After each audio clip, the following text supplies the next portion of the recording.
e pedi para o meu Deus o seguinte: Senhor, se aquele lugar for do Senhor, o Senhor vai me mostrar. Eu quero que o Senhor me mostre dentro da sua palavra. E se não for, o Senhor me mostre dentro da sua palavra. Eu estava engatinhando na palavra de Deus. E o primeiro verso, o primeiro livro que eu abri, a Bíblia estava fechada no meu colo, foi Atos 8, 18. Foi quando Pedro e João foram enviados a Samaria, né, para pregar para aquele povo. E lá tinha um mágico chamado Simeão. E tudo que Pedro e João faziam, ele observava. Para quê? Para enganar as pessoas. O intuito dele era enganar. E Pedro, eles fizeram uma cura muito maravilhosa lá. E aquele mágico ofereceu dinheiro para Pedro, para que ele ensinasse também a ele a fazer o mesmo. E Pedro respondeu o seguinte: que o teu dinheiro sirva para perdição, pois quiseste adquirir por meio dele o dom de Deus. Mas eu ainda não estava satisfeita. Sim, eu pedi ao Senhor: Senhor, eu quero que o Senhor me mostre mais. Eu quero ver mais, eu quero saber mais. Ele me deu João 8,32. E conhecereis a verdade, e a verdade vos libertará. Senhor, eu ainda quero mais. Eu quero conhecer mais. Ele me deu em Mateus 21, de 12, que diz assim: quando Jesus entrou no templo, para purificar aquele templo, ele expulsou os que ali vendiam bois, quebrou banca de todo mundo e mostrou que ali não era a casa de Deus, a casa de oração, e não casa de comércio. E eu ainda pedi mais e ele ainda me revelou mais. Mas eu quero avançar mais para o meu testemunho verdadeiro. Quando eu não fui mais lá, prometi a Deus que eu não voltava mais lá, mas eu passei 7 anos orando ao Senhor para que Ele me revelasse a igreja dele aqui nessa terra, a igreja verdadeira aqui nessa terra. Depois de 7 anos, no dia 7 de julho de 2004, foi depois de 7 anos, eu tive um sonho. Eu ia na casa da minha filha no sonho. Encontrava uma irmã, uma pessoa da igreja adventista. E ela, quando ela encontrava comigo, ela dizia o seguinte: irmã, Beatriz, venha comigo que eu lhe mostro a igreja.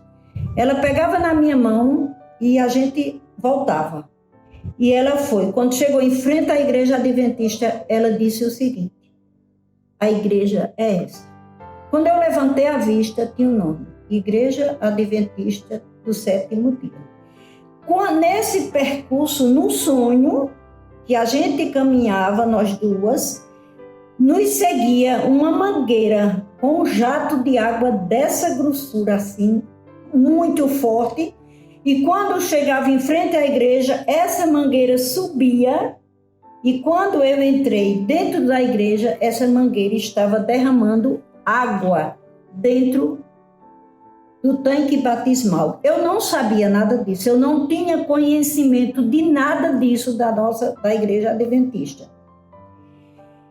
E quando eu entrei na igreja, entrava no sonho, eu vi até as bacias aonde eram guardadas as bacias do lava-pés. Eu fiquei impressionada com tudo que eu vi. Continua na próxima semana.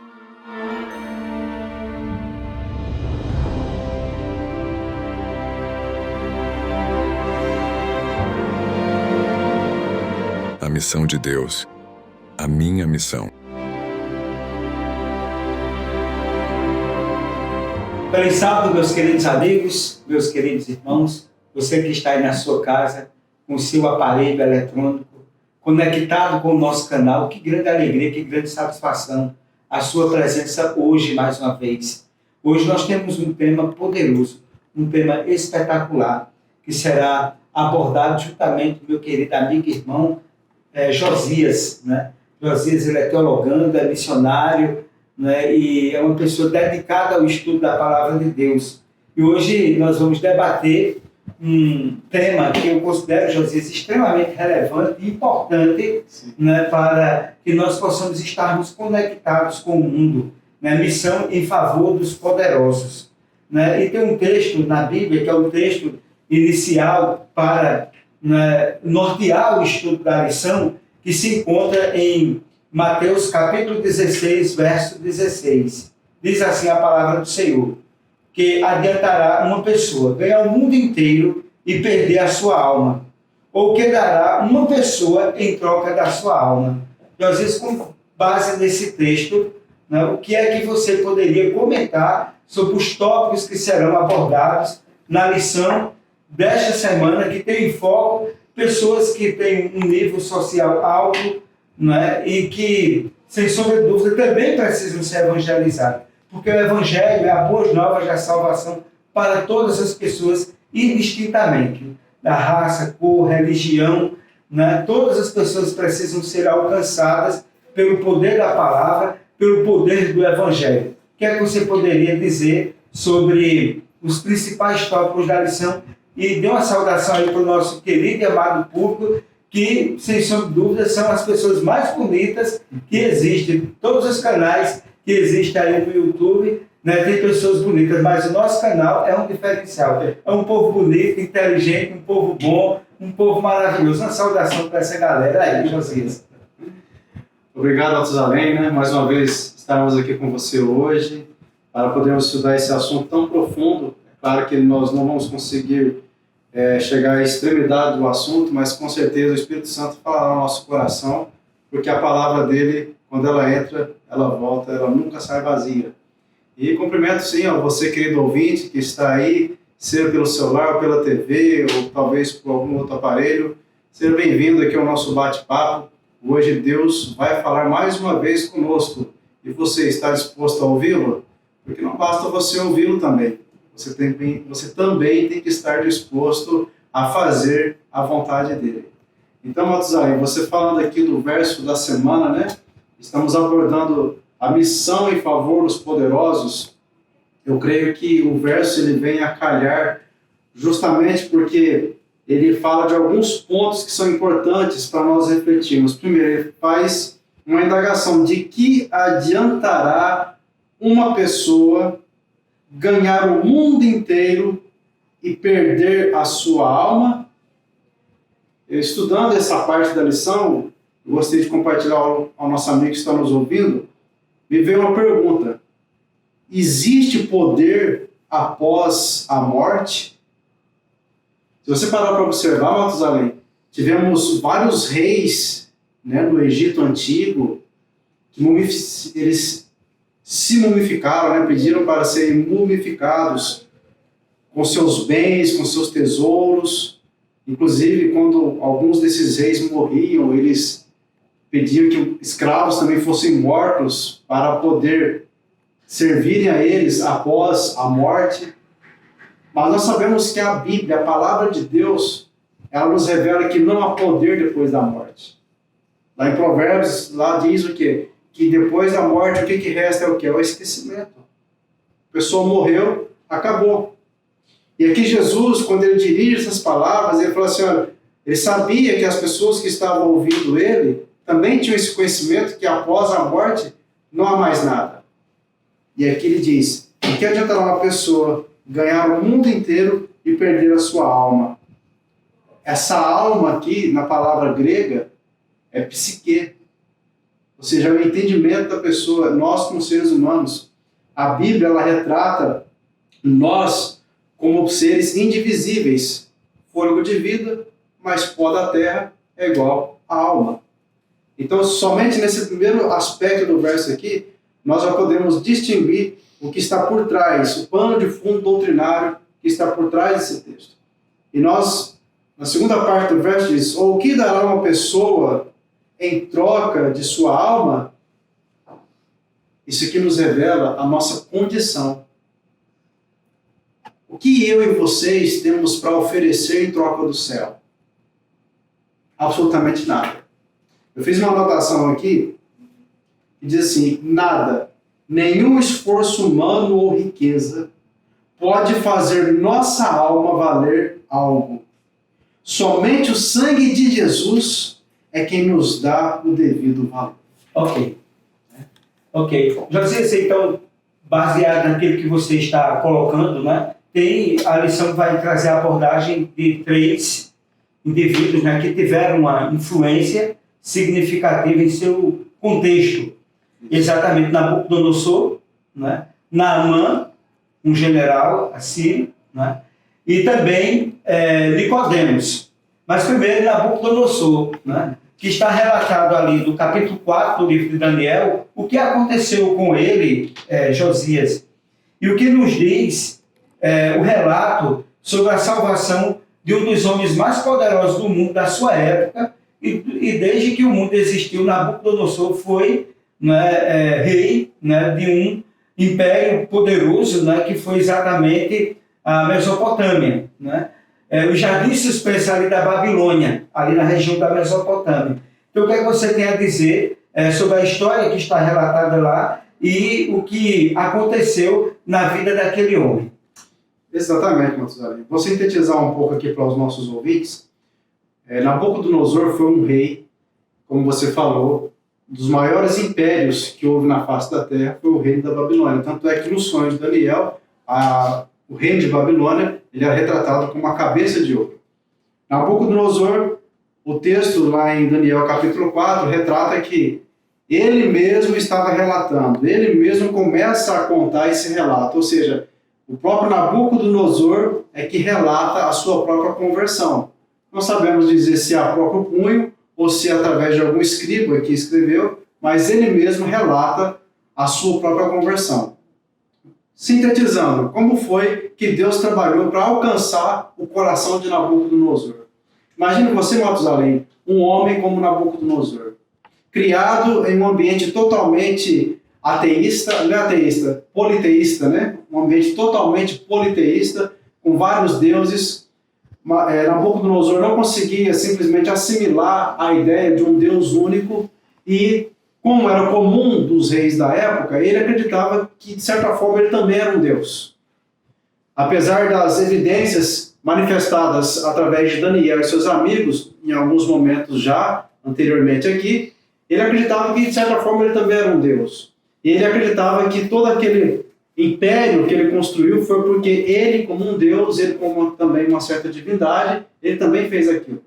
Agora, Deus dá um sonho para Nabucodonosor. Deus manda, digamos, um recado para Nabucodonosor. Ele fala assim, no sonho dele, que ele viu uma grande árvore, e essa árvore vinham aves de várias partes do mundo, vinham animais ali se sentar e comer debaixo daquela árvore, comer dos frutos daquela árvore. E ele então vê alguém chegando e cortando aquela árvore, um anjo chegando e mandando cortar aquela árvore, mas não era para arrancar as raízes, era para deixar apenas no tronco, mas não era para arrancar as raízes.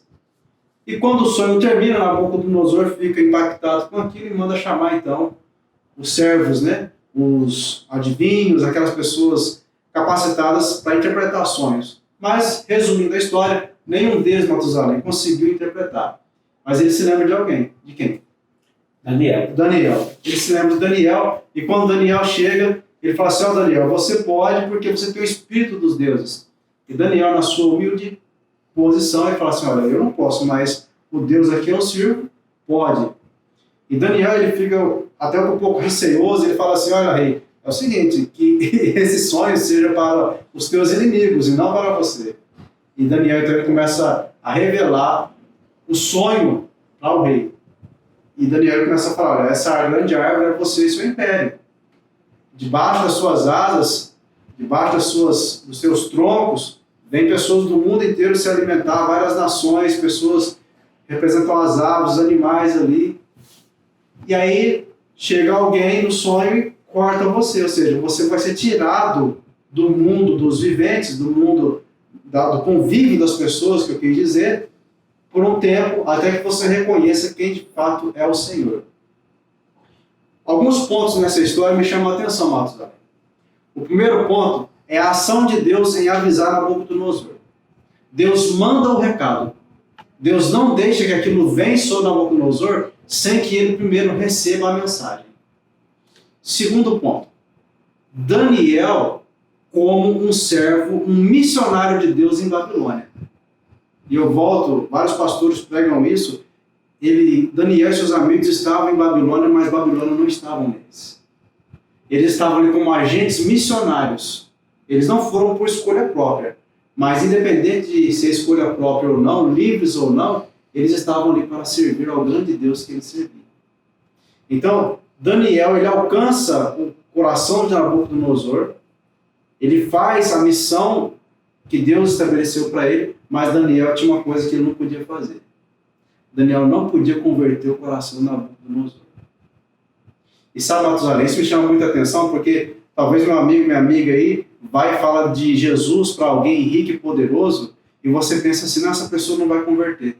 Não, essa pessoa ela não vai entregar o coração de Jesus porque ela já é rica, ela já é poderosa, mas o nosso papel, Matusalém, não é converter pessoas. O nosso papel é levar a mensagem, sermos instrumentos de Deus, independente da posição que estamos ocupando, escravos ou livres. Deus nos dá a missão de levarmos a Jesus até essas pessoas. Resumindo, Nabucodonosor, ele ouviu aquela mensagem, Daniel deu um conselho para ele, olha, Nabucodonosor, se volte para o único e verdadeiro Deus, seja justo com os pobres. Mas Nabucodonosor relata que após aproximadamente 1 ano, o que acontece com ele? Ele estava no jardim dele e ele se exalta. Vê, nossa, essa grande Babilônia que eu construí, olha, não há ninguém mais poderoso do que eu. O que acontece com ele? Naquele momento, irmãos, por incrível que pareça, naquele momento, cumpre-se a palavra de Deus na vida de Nabucodonosor. Ele começa a pastar como um animal. E por 7 anos, ele pasta como um animal. Por 7 anos, ele fica escravo das intempéries, sem entendimento. Ao fim dos 7 anos, Nabucodonosor volta o entendimento a ele.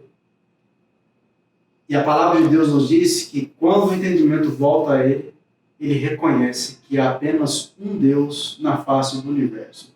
Ele reconhece a sua posição, a sua verdadeira posição como ser humano.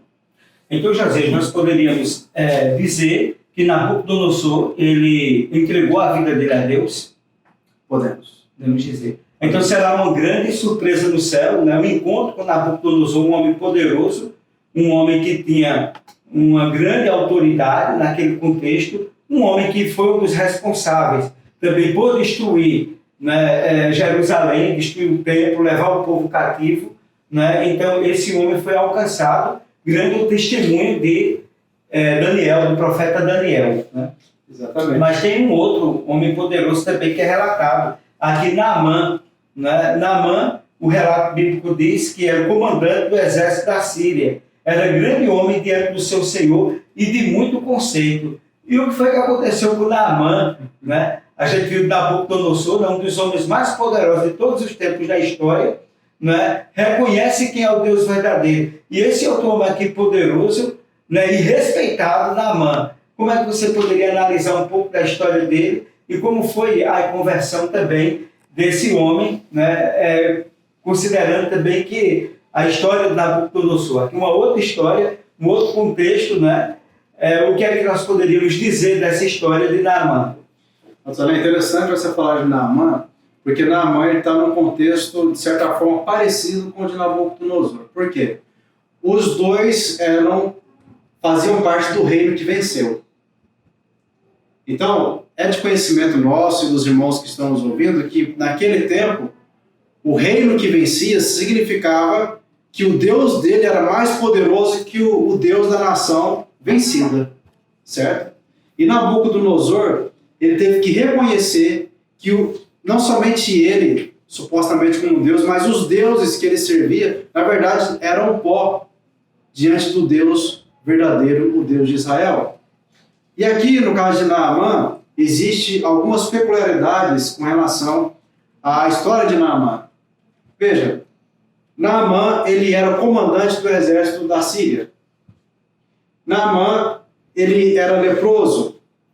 Naamã, ele havia comandado o exército e havia vencido o exército de Israel. E nessas investidas, ele levou uma menina como escrava para sua casa. Essa menina, em um diálogo com a sua senhora, diz para ela: ah, quem dera, né, o senhor Naamã pudesse conhecer o profeta, né, que há no meu povo, ele ia ser curado desta lepra. Só para a gente já abrir um parênteses aqui, para mim não esquecer, Matusalém, a atitude dessa menina muito me encanta. Quando Jesus ensina assim: amai o vosso inimigo, ame o seu inimigo. Eu creio que esta menina aqui, ela fez exatamente isso. Ela amou o seu inimigo do jeito que Jesus pediu. Porque ela era escrava, ela tinha todos os motivos do mundo para desejar a morte de Naamã. Ela tinha todos os motivos do mundo para desejar a morte dele. Quem sabe, a Bíblia não relata isso, mas talvez o próprio pai dela foi morto na batalha contra Naamã.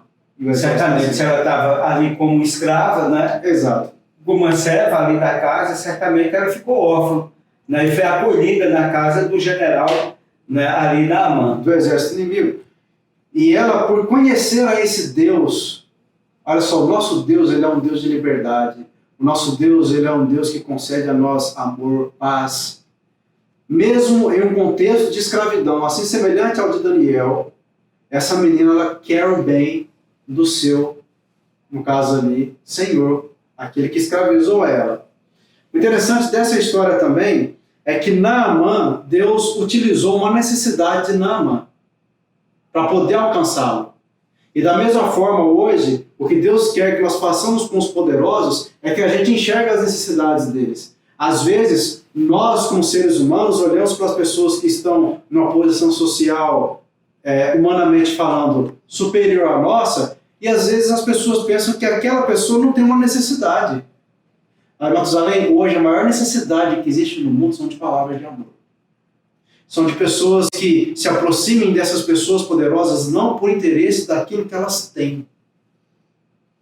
Na verdade, hoje nós precisamos de pessoas que tenham um coração simples, que se aproximem das pessoas poderosas e das pessoas necessitadas também, como Jesus se aproximava.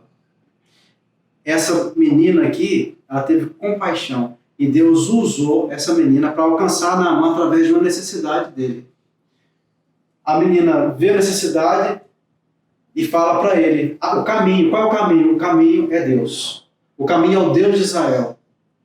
E hoje, quando as pessoas vêm até nós, qual é a indicação que nós damos para ela? Às vezes a pessoa chega para a gente, desabafa um problema, desabafa qualquer coisa, a gente, em vez de indicar a Bíblia, em vez de indicar Jesus Cristo, em vez de indicar o poder de Deus para transformar a vida daquela pessoa, a gente indica um psicólogo. Não estou dizendo que um psicólogo não é importante, mas é obviamente que o poder de Deus para transformar a vida de qualquer família, de qualquer pessoa, é infinitamente maior do que qualquer argumento psicológico. O psicólogo ele vai ajudar, sem dúvida, faz parte, mas eu, antes de querer apresentar para alguém uma suposta solução humana, eu, como cristão, como servo de Jesus Cristo, eu devo apresentar primeiro a solução divina para aquela pessoa.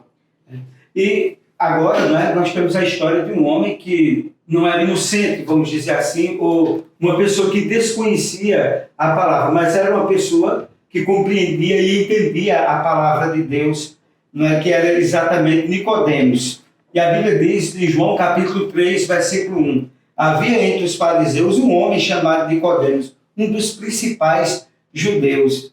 O que essa história revela sobre as necessidades espirituais de Nicodemos e sobre como Jesus abordou? Porque esse homem não foi procurar Jesus em qualquer hora do dia, não. Ele foi procurar de madrugada, vamos dizer, meia-noite. Ali ele estava procurando Jesus. Qual o significado desse encontro de Nicodemos com Jesus? E por que ele foi buscar Jesus tão tarde? O que é que havia por trás de tudo isso aí? Que ele não foi de peito aberto, ali Jesus estava andando, né, pregando o evangelho. Por que tinha que ser de meia-noite? Matusalém, é interessante a história de Nicodemos, porque eu vejo um paralelo entre Nicodemos e o rei de Israel. Quando Naamã chega para o rei de Israel e traz a carta para ser curado, o rei de Israel fica apavorado. Porque ele disse o que? Olha, você pensa que eu sou Deus para poder te curar? Eu não sou Deus para poder te curar. Qual é a semelhança que existe entre o rei de Israel e Nicodemos? Os dois tinham posição de influência. O rei de Israel, ele era o rei, ou seja, ele poderia sim ter um relacionamento com Deus tão grande que ele fosse capaz de, pelo poder de Deus, curar Naamã também. Só que o rei de Israel estava preocupado com as posições e coisas humanas, e Deus queria usá-lo, mas ele não queria ser usado. Agora, Nicodemos, ele fazia parte da aristocracia judaica. Os judeus não tinham um rei naquele momento, mas eles tinham líderes que eram líderes políticos e religiosos, que representavam eles diante de Roma. E Nicodemos, ele fazia parte desse grupo. E esse grupo que Nicodemos fazia parte era justamente o grupo que queria assassinar Jesus. Era o grupo que estava perseguindo e tramando alguma forma para poder matar Jesus. Só que Nicodemos, diferente do rei de Israel no tempo de Naamã, ele tinha um coração sensível àquilo que Jesus estava falando. Nicodemos, ele começou a ver que Jesus, ele fazia coisas que o Messias, o prometido, e Nicodemos, ele tinha na mente dele que aquele Messias que ele estava esperando era um Messias político, um libertador de Roma, assim como os judeus também acreditavam. Só que o que fez Nicodemos? Ele não podia, ele tinha vergonha de ser visto com Jesus e ser julgado com Jesus. E Nicodemos, para preservar a sua imagem diante de toda a nação judaica, ele decide ter esse encontro com Jesus às escuras. Um ponto me chama muita atenção, Matusalém, nesse convite de Nicodemos para se encontrar com Jesus. Jesus não rejeita. Não. Jesus, ele aceita. Mesmo na madrugada, mesmo na noite, tudo escuro, Jesus aceita. E o nosso ouvinte que está aí agora nos acompanhando, às vezes nós endurecemos o nosso coração para encontrar com Jesus. Às vezes a gente pensa que a nossa posição social nos impede de nos encontrar com Jesus. Mas eu faço um desafio para você, faça como Nicodemos. Separe, nem que seja de madrugada, um horário que ninguém está te vendo, porque Jesus aceita se encontrar com você, independente da situação ou posição social que você ocupa. Matusalém, Nicodemos, eu fiz uma anotação aqui que eu anotei que é o seguinte: Nicodemos acreditava que ele já estava salvo. Nicodemos não sentia necessidade de salvação, porque ele acreditava que ele nasceu judeu, automaticamente estava salvo. Se ele não fizesse nada errado, ele já estava salvo. Mas Jesus, ele mostrou para Nicodemos que, na verdade, ele estava perdido. E Jesus mostra para Nicodemos o caminho da salvação. Enquanto Nicodemos queria um Jesus, um Messias, libertador político, um reino de Deus terrestre, Jesus estava se importando em colocar no coração de Nicodemos o reino de Deus. E foi isso que Jesus fez. Nicodemos, ele chega com todo o aparato argumentativo: ó, Jesus, eu sei que o Senhor é mestre, né, Israel, e ninguém faz o que você faz se não tiver o Espírito de Deus, se não tiver Deus. Mas Jesus, ele deixa aquela volta que Nicodemos está querendo dar e vai direto ao ponto. Se você não nascer de novo, você não vai herdar a vida eterna. Você tem que nascer de novo. E Nicodemos, então, ele questiona Jesus: mas Jesus, como é que pode um homem já velho nascer de novo? Voltar ao ventre de sua mãe? E Jesus agora, ele no grego ali, no original, esse nascer de novo, quando nós lemos no português, a gente entende mais ou menos como Nicodemos, devido à tradução. Só que no original não é nascer de novo a expressão, é nascer para o alto. E como é que nós nascemos para o alto? E Jesus fala: e eu e vocês conhecemos a palavra, através das águas do batismo. Quando eu entrego a minha vida a Jesus Cristo e sou batizado, eu recebo ali, através da água, um novo nascimento. E recebo o Espírito Santo, assim como Jesus também recebeu no seu batismo. Nicodemos, ele foi tão impactado por esse encontro com Jesus, que ele é o primeiro a defender Jesus. Um exemplo.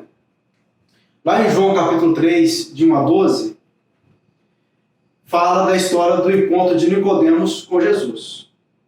Mas lá em João 7, 43 a 52, lá fala do momento em que o Sinédrio se reúne para poder, naquele momento, de forma antecipada, eliminar a vida de Jesus. E Nicodemos se levanta e defende. Porventura, nós, como líderes religiosos, vamos julgar e condenar um homem sem antes ouvi-lo? Então Nicodemos, ele ouve, ele para.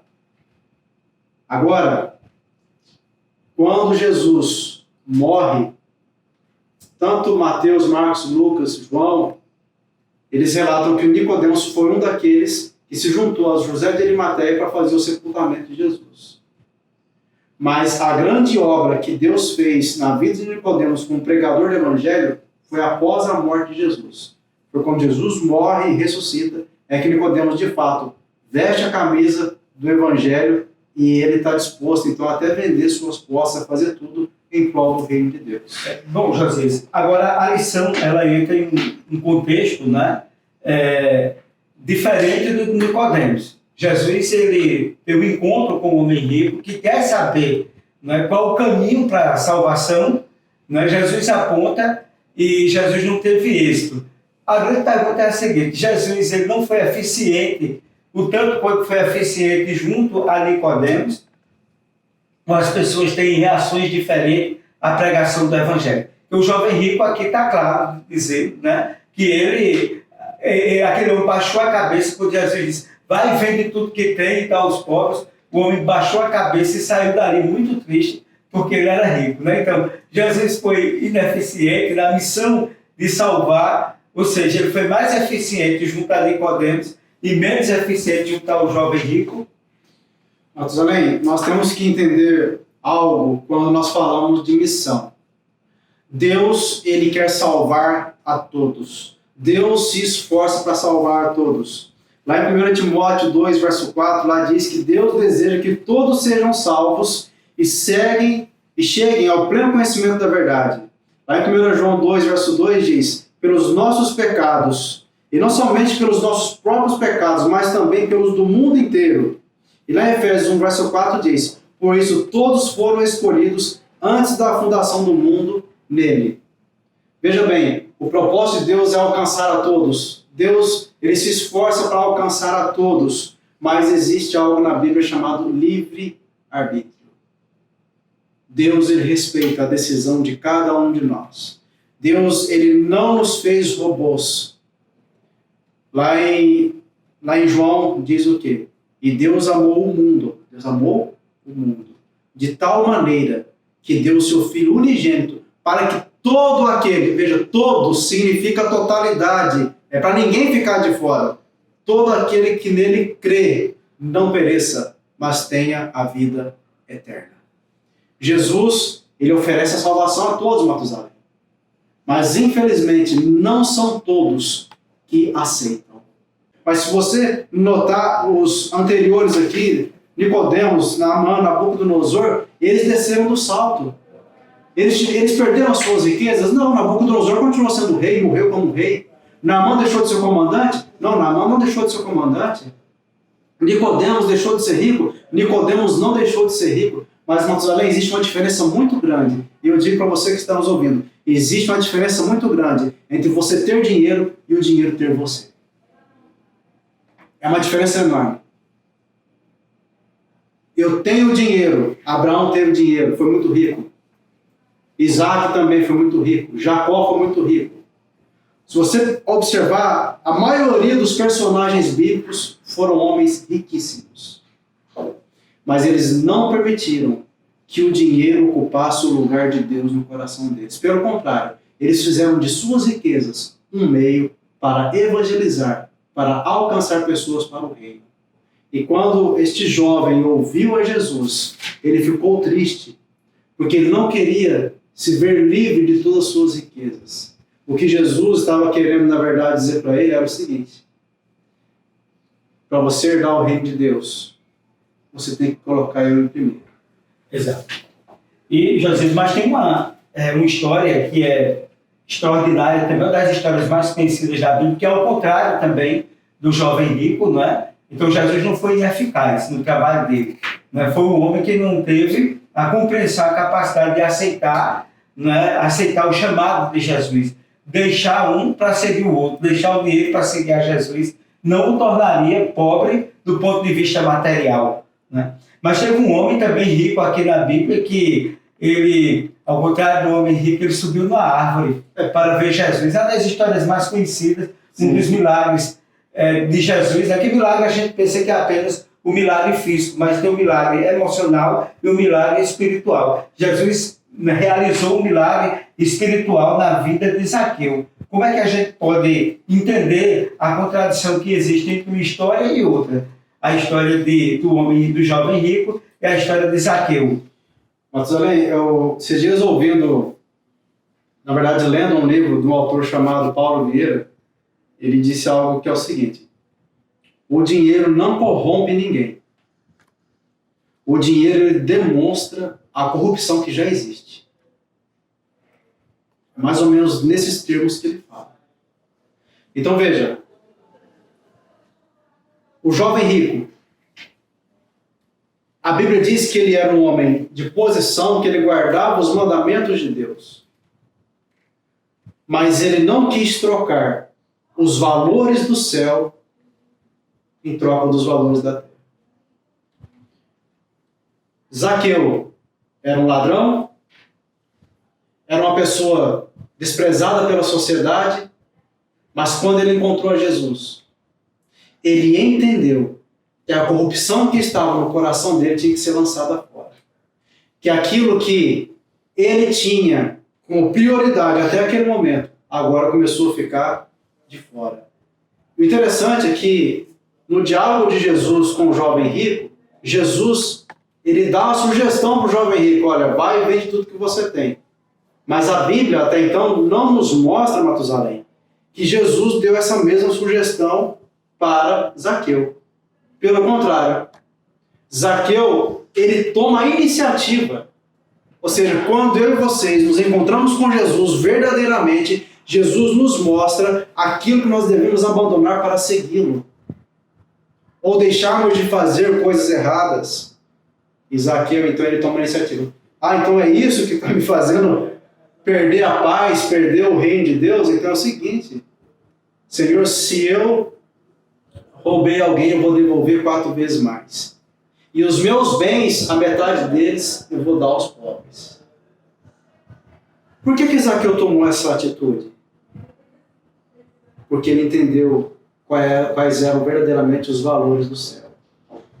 Infelizmente hoje, Matusalém, tem pessoas que veem o cristianismo como uma fonte de ganhar dinheiro.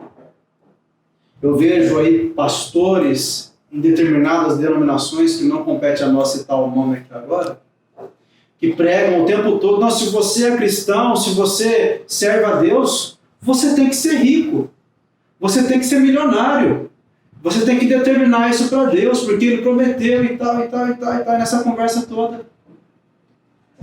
Mas, apesar de não ser errado ser rico, Jesus nunca prometeu uma vida de riqueza abundante como as pessoas estão pregando aí, não. Pelo contrário, Jesus ele disse que aqueles que o amam serão perseguidos. Jesus disse que aqueles que seguem Ele, que decidem seguir a Ele, eles vão passar pelo vale da sombra da morte. Mas ao mesmo tempo que Jesus falou isso, Ele disse que os servos dele não temeriam. Por quê? Porque Ele estaria conosco. Nicodemos perdeu sua riqueza por amor ao Evangelho. A lição, ela também vai falar de José de Arimateia. É o próximo tópico, né? Que é o próximo está ali tópico. em Mateus capítulo 27, versículos 57 e 60, diz assim, né? Caindo à tarde, veio um homem rico de Arimateia, chamado José, que era também discípulo de Jesus. Esse foi ter com Pilatos e lhe pediu o corpo de Jesus. Então Pilatos mandou que eles fossem entregues. E José, tomando o corpo, envolveu num pano limpo de linho e o depositou no seu túmulo novo, que fizera abrir na rocha. e rolando uma grande pedra para a entrada do sepulcro, se retirou. Aí a gente vê outra história, né? Como a história de Zaqueu, como a história de Nicodemos, né? Um homem rico, né? Que segundo dizem alguns teólogos, né? Que ajudou até a manter o ministério de Jesus, porque Jesus não tinha nem onde reclinar a cabeça. Ajudou Jesus, ajudou os discípulos, e esse homem, na morte de Jesus, né, que chegou, né, foi categórico, né, impediu o corpo de Jesus. Qual o significado, Josias? Como o Senhor usou um homem rico que havia sido impactado, porque José, conhecido como José de Arimateia, ele foi impactado. E ali ele teve um gesto, né, com relação ao corpo de Jesus. Como o filho do homem não tem onde reclinar a cabeça, aonde Jesus ia ser enterrado? A gente chamaria hoje do indigente, vamos dizer hoje, né? Mas José de Arimateia não permitiu isso. Como é que você analisa esse contexto aqui? Matusalém, eu anotei aqui um ponto interessante, diz assim: Deus usou a posição social e as posses de Arimateia, José de Arimateia, para cumprir os seus desígnios. A riqueza, entre aspas, humana, deve estar a serviço dos propósitos de Deus. Então veja bem, amigos, Deus, ele concedeu riquezas a você? Amém. Ele concedeu a você uma posição de poder? Amém. Agora saiba, ele concedeu essa riqueza e essa posição para você, não para você se esbanjar em seus prazeres. Ele concedeu essa posição e essa riqueza para você, para cumprir os propósitos dele, de levar o evangelho a toda a raça, tribo, língua e nação. O que Deus nos dá não é simplesmente para nos dar uma vida confortável. Não. Deus nos dá para que nós possamos levar às pessoas o evangelho que ele estabeleceu, a salvação a toda a raça, tribo, língua e nação. E José de Arimateia, ele compreendeu essa missão, Matusalém. Quando José de Arimateia conheceu a Jesus, uma coisa ele colocou na mente dele. Isso é enfático, isso nós vemos claramente no texto. Ele usou os seus recursos para a pregação do evangelho. E eu vejo hoje, Matusalém, muitas pessoas que não conhecem a Jesus, que são poderosas, que têm muitas riquezas, têm influência política e social, que precisam conhecer ao Jesus que nós conhecemos para exercerem a influência semelhante a que José de Arimateia exerceu para a pregação do evangelho. Devemos alcançar os poderosos, Matusalém. Sabe por quê? Porque eles não são diferentes dos necessitados. A mesma necessidade de salvação que as pessoas pobres e frágeis têm, os poderosos e ricos também têm. Não somos diferentes uns dos outros. Quando morre, o pó da terra é igual para todos. Então, nosso dever hoje, como cristãos, é levarmos a palavra de Deus para libertar também os poderosos, para que os recursos que estão nas mãos deles sejam usados para a honra e glória do nosso poderoso Deus. Bom, José, depois de um estudo da impactante, porque muitas vezes a gente estuda o evangelho levado a esse contexto, né, para pessoas de diversas categorias sociais. E às vezes a gente entende, não é, que os ricos eles não podem ser alcançados, mas a Bíblia é clara que eles também podem ser alcançados, eles podem ser uma bênção também na vida das pessoas quando devidamente convertidos. Aí daí, né, a Bíblia, a lição, o articulista da lição traz de forma brilhante, né, a análise da conversão de Nabucodonosor, da conversão de Naamã, né, da conversão de Nicodemos. Às vezes a gente está perdido dentro da igreja, né? E aqui também colocando, né, o jovem rico que desistiu, né? Ele nem começou, né? Ele não quis ter o encontro de Jesus, porque mostra que o evangelho é pregado a todos, mas Deus respeita o livre-arbítrio, como Jesus respeitou o livre-arbítrio, né, do jovem rico. Mas tem pessoas que tomam a iniciativa também. Às vezes Jesus vai buscar, mas tem pessoas que escutam de Jesus e vão buscar a Jesus. Naturalmente vão buscar. E como José de Arimateia, um homem rico que desde então ajudou o evangelho, ajudou a Jesus. E na hora da sua morte foi que esteve ali para que Jesus não fosse enterrado como indigente. E considerando essa lição, Jesus, você já teve algum momento na sua vida que alguém foi impactado com a pregação do evangelho, alguém que vamos dizer, você notava uma certa influência política, econômica, ou mesmo de outra natureza, e através do seu trabalho, essa pessoa foi impactada com o poder do Evangelho? Marcelém, temos algumas situações, mas uma das que me vem à mente agora, ao coração, que eu desejo compartilhar com você e os nossos amigos ouvintes. Eu estudei por 8 anos no internato adventista, lá em Minas Gerais, né? Hoje conhecido como FAD Minas. Lá, certa vez, foi um rapaz estudar lá, ele foi para fazer o 3º ano do ensino médio. E ele se envolveu conosco lá na escola, mas algumas coisas nos chamavam a atenção desse rapaz. Ele não estudava, ele só ia para a sala de aula, mas ele não estudava, não anotava nada, ele simplesmente, também ele não desacatava os professores, mas ele ficava tranquilo na sala de aula, ele não usava caderno, ele só estava ali daquele jeito, não estudava, mas ia para as aulas todos os dias, se envolvia com todo mundo, fez amizade conosco. Inclusive, ele recebeu o estudo bíblico, foi batizado, e aquilo deixava a gente assim um pouco pensativo. Ele era conhecido como Leôncio, era o nome que ele era conhecido lá.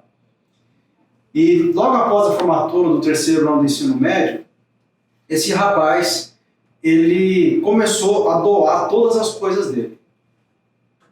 Ele ia viajar e absolutamente ele não levou nada. As roupas, calçados, aparelhos eletrônicos que ele tinha, ele deu tudo. E aí, um dia, quando a gente menos esperava, veio um helicóptero e buscou ele lá no colégio. E a gente ficou sem entender o que estava acontecendo. E antes de ir embora, ele explicou para a gente. Ele falou que um dia ele estava saindo de uma noitada cheio de drogas, enfim, mulheres e tudo mais. E ele passou em frente a uma igreja adventista. E um pastor que havia passado pelo FAD Minas estava fazendo a semana de oração. E ao ouvir a mensagem daquele pastor, ele se abriu, chorou muito, ficou muito emocionado. E ele então decide esperar o culto acabar e ele vai conversar com aquele pastor. E ele abre o coração do pastor. E ele fala assim: pastor, meu pai é dono de uma mina de petróleo na Arábia. O pai dele era um árabe. Ele, de fato, ele tinha umas feições assim, árabes, né? A mãe brasileira e o pai árabe. O pai dono de uma mina de petróleo, muito rico. Dinheiro nunca faltou para ele. Mas tinha uma coisa que ele não tinha, Matusalém: amigos verdadeiros. Todas as pessoas que se aproximavam dele era por interesse financeiro. Teve vezes do próprio pai dele pagar pessoas para fazer amizade com ele. E quando ele descobriu, ele tinha aquela decepção. E ele foi e abriu o coração para aquele pastor e falou assim: pastor, o que eu faço? Eu preciso encontrar amigos de verdade que não saibam quem eu sou, não queiram ser meus amigos por aquilo que eu tenho. E o pastor foi e falou para ele: olha, faça o seguinte, você passa 1 ano no internato, porque no internato ninguém vê carro seu, a roupa que todo mundo usa é praticamente parecida, então lá você vai passar tranquilo, sem ninguém reconhecer que você tem todo esse dinheiro. Aí ele falou: mas eu já sou formado, eu já tenho ensino médio e tudo, faculdade.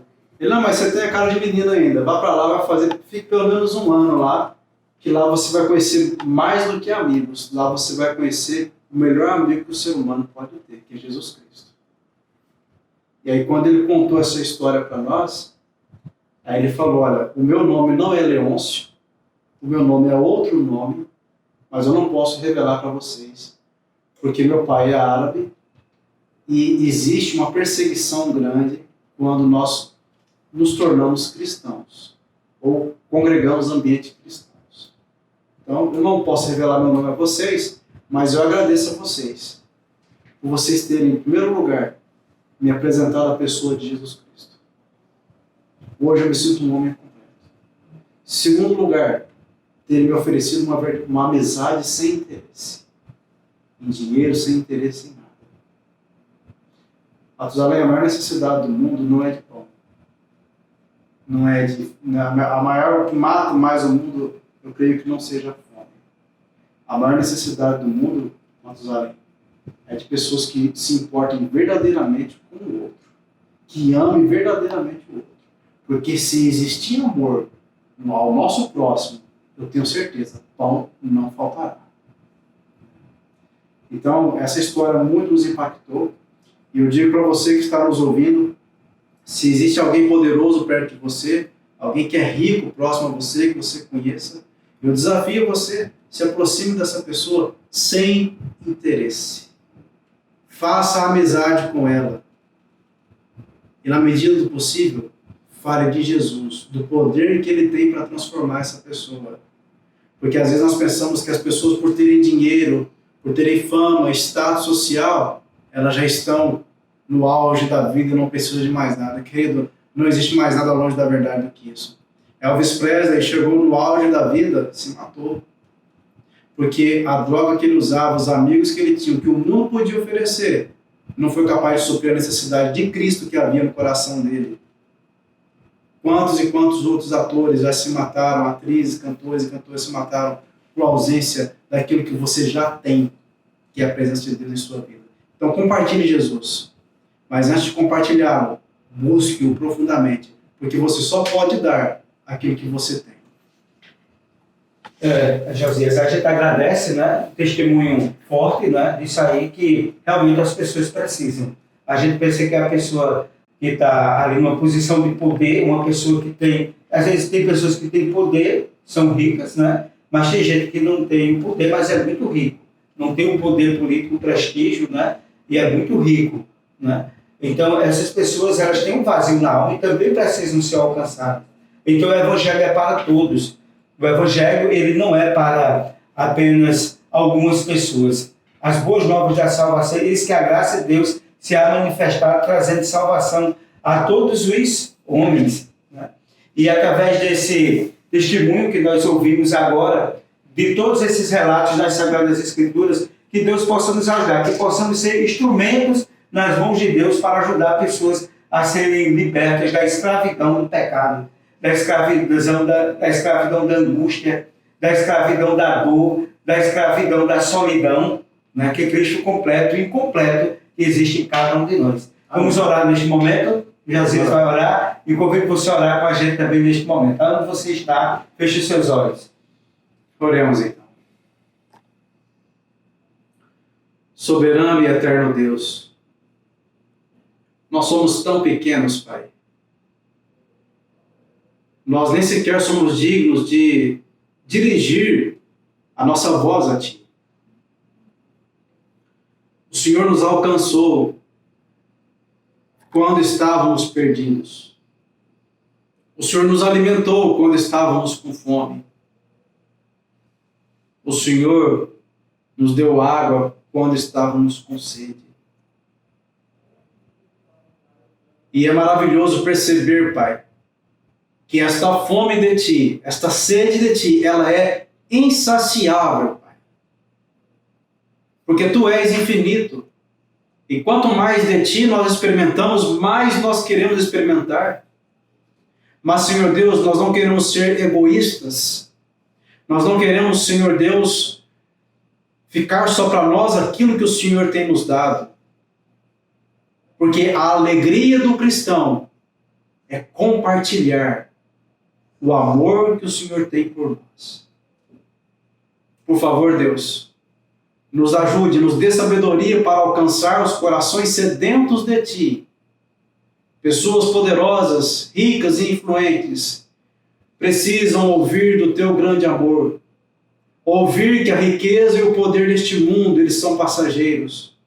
Mas a glória, a honra, a Tua presença e a vida que o Senhor nos concede é eterna. Por favor, Senhor Deus, abençoe o querido ouvinte, nosso querido irmão, nossa querida irmã, que Teu Santo Espírito possa abençoá-los. Se conosco, Pai, é o que nós Te rogamos, em nome de Jesus. Amém, Senhor. Amém. Amém. Amém. Meu querido amigo, meu querido irmão, muito obrigado por mais uma vez participar. Agradecemos o nosso querido amigo e irmão Josias. E eu gostaria de pedir a você, compartilhe o nosso canal, dê um like, se inscreva no nosso canal e que Deus continue te abençoando sempre. E até o próximo sábado, se Deus assim o permitir.